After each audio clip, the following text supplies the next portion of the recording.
रात हमने यहाँ पर शारदा के मकाम पर स्टे किया और तकरीबन 8 से 9 बज गए थे, अंधेरा हो गया था। और ये कैंपिंग साइट हमें यहाँ पर मिली और यहाँ सामने देखिए तमाम होटल था। यहाँ पर दरियाए नीलम साथ बह रहा है। तो होटल का किराया हमने पता किया जो 5,000 से लेकर 15,000 तक था। तो क्योंकि हमने कैंपिंग करनी थी तो ये जगह हमें सबसे सूटेबल लगी कैंपिंग के लिए। हमने यहाँ पर कैंपिंग की रात हो चुकी थी, इसलिए कैंपिंग इंस्टॉलेशन की मैं वीडियो नहीं बना सका। मेरे पीछे फूल के साथ आप एक सीधी रोड देख रहे हैं, यही रोड केल और अरंगकेल को जाती है और जो यहाँ से तकरीबन आधे से पौने घंटे की मुसाफत पर है। अभी यहाँ से हम ये कैंप अपने क्लोज़ करेंगे। कैंप क्लोज़ कर लिया और मैंने अपना तमाम सामान जो है वो बाइक पे भी लोड कर दिया है और बस यहाँ से अभी केल और अरंगकेल को रवाना होते हैं। और दूसरा बाइक भी हमारा फुली लोडेड है, आमिर भाई और शराज भाई दोनों रेडी हैं और बस अभी इस रास्ते से होते हुए केल और अरंगकेल की तरफ रवाना होते हैं। फ्रेंड्स, शारदा से अभी हम तकरीबन 12 बजे रवाना हो रहे हैं और अभी हल्की हल्की ठंडी हवा चल रही है, लेकिन धूप भी थोड़ी सी तेज़। अगर आप धूप में खड़े हों तो आपको थोड़ी सी हीट महसूस होती है। तो शारदा से रवानगी के बाद हम केल और उसके बाद अरंगकेल जाएंगे। तो रास्ते का आपको व्यू और प्लेसेस शो कराते हैं। उसके बाद हाइकिंग के जो स्पॉट्स हैं, हाइकिंग करेंगे, उसकी जो एडवेंचर है वो आपसे शेयर करते हैं।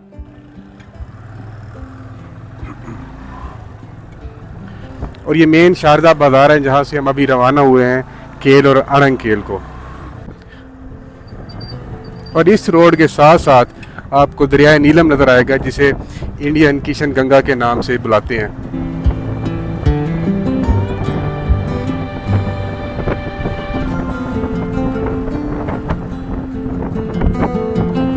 ये देखिए सारा एरिया लैंड स्लाइडिंग वाला एरिया है और कुछ हिस्सों पर ये लैंड स्लाइडिंग हो भी गई है। और रिसेंटली कश्मीर और नॉर्दर्न एरियाज़ के काफ़ी सारे इलाकों में बहुत तेज़ बारिशें हुई हैं जिनकी वजह से लैंड स्लाइडिंग और काफ़ी सारे इंसिडेंट हुए हैं और लोगों की कैजुअलिटीज़ भी हुई हैं। तो आप लोगों ने जब भी निकलना हो तो वेदर की अपडेट लेके ज़रूर निकलें ताकि टूर में कोई मिस एडवेंचर या कोई इस तरह का टूर आपका ख़राब ना हो जाए। तो अभी यही हम अरंगकेल की तरफ से जा रहे हैं और यहाँ से अरंगकेल का रास्ता जो बताते हैं ऑलमोस्ट 30 to 45 मिनट्स की दूरी पर है। और उम्मीद है कि उसके बाद वहाँ पहुँचकर एक डॉली क्रॉसिंग होती है, डॉली यानी वहाँ की एक मकामी चेयर लिफ्ट कह लें उसको, वहाँ से हम उस दरिया को क्रॉस करेंगे और अरंगकेल की तरफ हाइक शुरू कर देंगे। और हमारा जो है प्लान, हमने अरंगकेल में रात गुजारनी है और वहाँ पर कैंपिंग का इंतज़ाम करना है और कुकिंग वगैरह खुद करनी। अब रिसेंटली फ्लड की वजह से हमारे जो न्यूज़ चैनल्स हैं उनके पास सिर्फ एक ही टॉपिक है, फ्लड, और जिसकी वजह से ये जो हमारे नॉर्दर्न एरियाज़ हैं अब खाली होकर रह गए हैं। हालांकि यहाँ पर अब वेदर जो है बिल्कुल साफ़ है, क्लियर है। हमें तीसरा दिन है यहाँ पर रहते हुए, तो हमने यहाँ पर अभी तक कोई बारिश नहीं देखी। हाँ, बादल दूर आते हैं लेकिन उस तरह की बारिश नहीं है जो तूफ़ानी बारिश हो या क्लाउड बर्स्ट हो। अभी तक उस तरह का सीन कोई नहीं हुआ।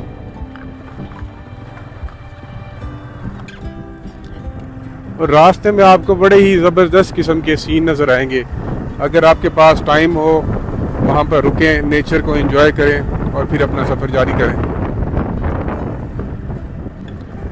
नॉर्थ की तरफ जब भी आप लोग सफ़र करें तो वेदर से ज़रूर अपडेट रहें, क्योंकि रिसेंटली जो हमारे चलास और बाबूसर टॉप वाली साइड पर जो कैजुअलिटीज़ हुई हैं क्लाउड बर्स्ट की वजह से और लैंड स्लाइडिंग की वजह से, तो इसने सवाल निशान खड़ा कर दिया है। तो हर इंसान अब खौफज़दा है नॉर्थ की तरफ ट्रैवल करने के लिए। सो जब निकले वेदर से अपडेट रहें और अपनी जर्नी को सेफ बनाएं और ताकि इस तरह के जो वाक़यात हैं दोबारा ना हो सकें।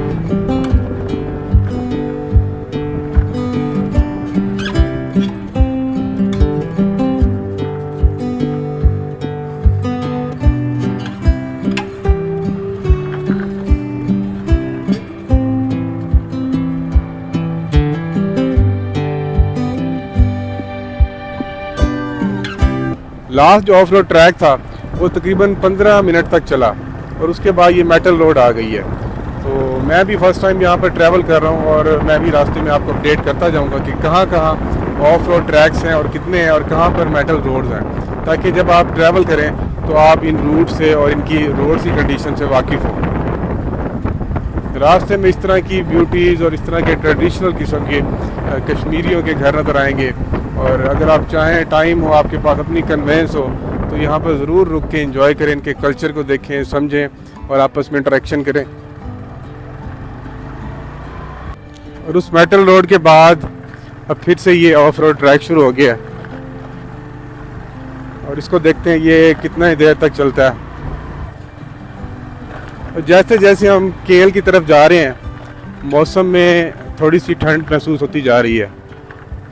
यकीनन हम बुलंदी की तरफ जा रहे हैं और रास्ते में इस तरह की आपको वाटरफॉल्स भी, वाटर क्रॉसिंग नज़र आएंगी। सो अगर आप गाड़ी पर ट्रैवल कर रहे हैं फिर तो कोई मसला नहीं है। अगर आप ट्रैवल कर रहे हैं बाइक पर तो फिर आपके पाँव के गीले होने के चांसेस हैं और शूज़ ख़राब होने के चांसेस हैं। मैं तो आराम से क्रॉस कर गया हूँ जी, मैं तो बड़ी आसानी से क्रॉस कर गया हूँ। मेरे सामने ये दोस्त खड़े हैं, अब इनको देखते हैं किस तरह ट्रैवल करते हैं, क्रॉस करते हैं इसको। क्योंकि एक भाई के पास तो चाइना बाइक है, उसको देखते हैं। ठीक है, गुड गोइंग गुड गोइंग। चलें जी, इनके शूज़ बच गए गीले होने से। अब 1 to 5 वाले भाई को देखते हैं क्योंकि ये डबल सवारी पर है। ठीक है, वेल डन गुड गोइंग। चलें, ये भी इजीली क्रॉस हो आए हैं। 5 मिनट ऑफ रोड ट्रैक के बाद फिर से मेटल रोड शुरू हो गई है और मेरे मुताबिक तो ये रास्ता जो है ट्रैक कोई मुश्किल ट्रैक नहीं है। और अभी हम खेल की तरफ रवाना हैं और सामने आप देख सकते हैं हमारे दोस्त पूरा कैंपिंग का सामान लोड किए हुए हैं क्योंकि हमने वहाँ पर जाकर कैंपिंग करनी है और शाम तक और सुबह तक हमने इस नेचर और इसकी नेचुरल ब्यूटी को एंजॉय करना है।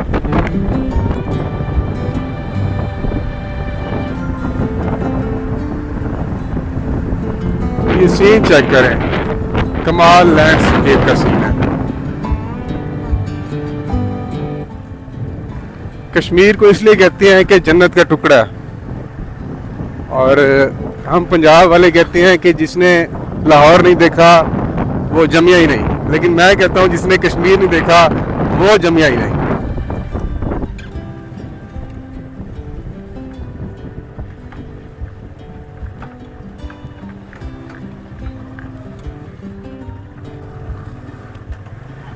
ये फिर से ऑफ रोड ट्रैक शुरू हो चुका है और अभी मुझे लग रहा है कि ये सारा आगे ऑफ रोड ट्रैक ही है।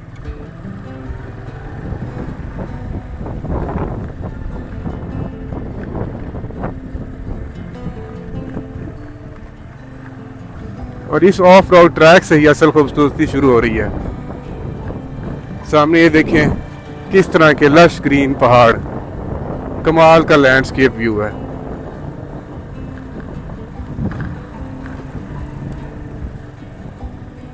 और जैसे ही ऑफ रोड ट्रैक शुरू हुआ, ये सामने देख सकते हैं सामान जो है खुलना शुरू हो गया। तो इसको हम रोके हमने बाइक्स को अपने, इसको दोबारा से सेट करते हैं और फिर से अगले रास्ते को रवाना होते हैं। सामान को बांधने के बाद अब दोबारा से निकल रहे हैं और हमारे तकरीबन 10 मिनट यहाँ पर वेस्ट हो गए हैं। तो होपफुली सामान ठीक बंधा हो, अगर नहीं बंधा होगा तो फिर हमारा तकरीबन 10-15 मिनट ज़ाया हो जाएंगे। अच्छा फ्रेंड्स, मैं आपको रोड के बारे में ज़रा अपडेट कर दूं। शारदा से 15 किलोमीटर की ड्राइव पर आपको रोड बिल्कुल ठीक मिलेगा। मेटल रोड होगा, बीच में थोड़े से ऑफ रोड पैचेस होंगे, लेकिन उसके बाद इस तरह का सारा ऑफ रोड ट्रैक मिलेगा आपको केल तक। सो आपने यहाँ ट्रैवल करना हो तो इस रोड कंडीशन को ज़रूर सामने रखिएगा और देखिए कि आप किस तरह की गाड़ी पर सफ़र कर रहे हैं, कि ये वो गाड़ी फिजिबल भी है कि नहीं ट्रैवल के लिए। तो ये देखें फिर सामान लूज़ हो गया, इसको दोबारा से टाई करते हैं, तो इसने हमारा काफ़ी टाइम वेस्ट करना है।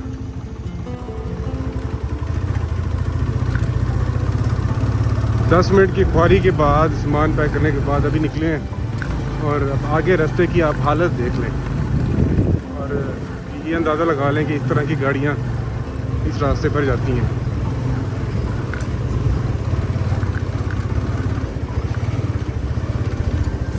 रास्ता दे दो भाई।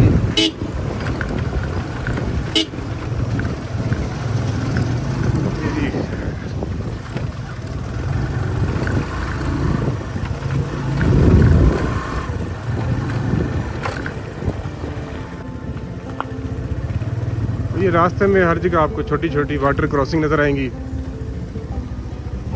तो घबराना नहीं है इनको देखकर।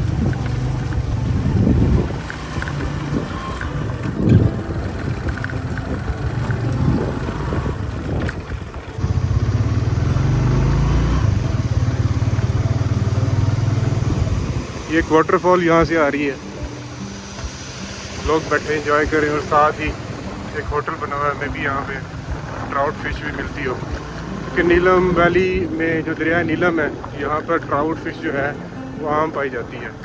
और यहाँ के अक्सर होटल में ये जो फैसिलिटी है ट्राउट फिश की वो ज़रूर मिलती है। तो जब भी इस एरिया में आए तो ट्राउट फिश को ज़रूर ट्राई करें। अच्छा, उस ऑफ रोड ट्रैक के बाद आपको फिर से मेटल रोड की शक्ल में एक रोड नज़र आएगी, और यहाँ पर जो है आबादी भी आपको नज़र आएगी छोटे छोटे घरों की सूरत में, क्योंकि केल एक पूरा कस्बा है और वहाँ का बहुत बड़ा बाज़ार है, शारदा से भी बड़ा वहाँ का केल का बाज़ार है।